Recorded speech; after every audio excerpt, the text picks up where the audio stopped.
السلام علیکم ملګرو. جنید خان ما د عمران خان گرفتاری نه پس زموږ د ملک پاکستان چې کوم حالات روان دي تاسو په سوشل میډیا باندې مختلف ویډیوز کتلی. کاروباري نظام څخه زموږ چې کوم ایجوکیشنل سیستم دی هغه هم سټاپ شو. زموږ چې کوم د میټریک امتحان شروع د ماشومان هغه هم سټاپ شو.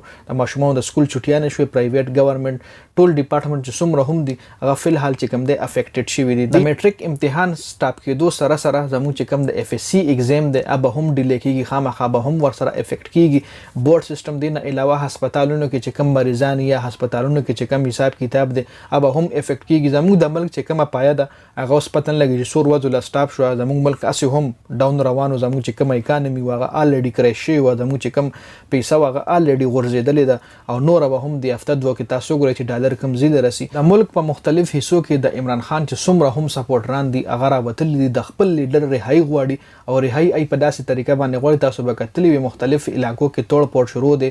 مختلف علاقو کې د فوج په چاونو باندې هم عوام ورغلي دي او د هغه کې کم بد حل شروع دي. زما د ویډیو مقصد صرف دا رجی چې زموږ ملک اسی هم غر کو اسی هم کم ډیر زیات ډاون روانو. زموږ چې کم گاونډي هیوادونه دي هغه کې په ایشیا کې پاکستان چې کم د ډیر بدترین حال فیس کول او اوس دی کې کم دا کم واقعو شو د عمران خان گرفتاری د سره زموږ ملک نور هم خرابېږي. زموږ چې کوم اکانومي ده اگر وستر وزه غورځيږي. اوس په د پاکستان چې څومره هم یوت دي څومره هم د عمران خان سپورټران دي ای بروزي ای بخامخه د خپل لیډر رهایی غواړي او د خپل لیډر رهایی د پاره داسې کریزي فین پکې د عمران خان شته چې د خپل سر نه هم تیر دي.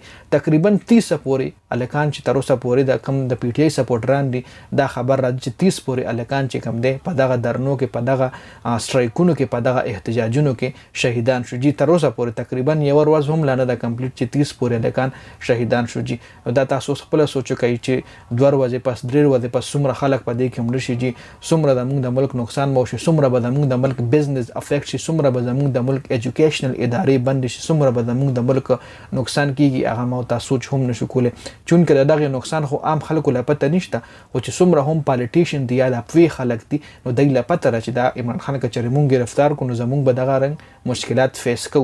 دای لا خپته خدای بیا هم عمران خان گرفتار کو. چونکه زما چې څومره هم خیال نو چې څوک د ملک خیرخواوي او غواړي چې پاکستان ترقی وکړي نو به هیڅ کله هم په پاکستان داسې حالات نه راولي. ایله چې پته چوز دا کس مونږ گرفتار او د سره ملک خرابېږي، د سره عوام روزي سړکونو له د سره عوام روزي احتجاجونه بکای، روډونه و بنديږي، هسپتالونه و بنديږي، ایجوکیشنل ادارې و بنديږي، زموږ د ملک پایه بودريږي نو به هیڅ کله هم داسې غلط سټیپ نشته کچري هغه د ملک خیر خواوي. جی نو زګورو بچ مخ کې سکیږي ملک حالات ډیر خراب شو. جی د یو ورځ کې صرف لا یو ورځ هم نه ده پوره تقریبا 120 غنټو کې د ملک حالات انتهایی تشویشناک حالات له رسید او مخکې به ګورو چې د هفته نیمه کې د ملک حالات کم زینه کم زیله ډالر کم زینه کم زیله د پېټرول وغیرہ اخو بعد کې خبرې دي او چې زموږ عوام لپاره خیر بيخيږي کنه نو الله دې هغه کې چې په کومه کې زموږ د عوامو خیر الله دې هغه کې چې په کومه کې د پاکستان خیر زه خو از نیوټرل یو ویډیو جوړوم یو سیاسي پارټای سره تعلق نه لرم،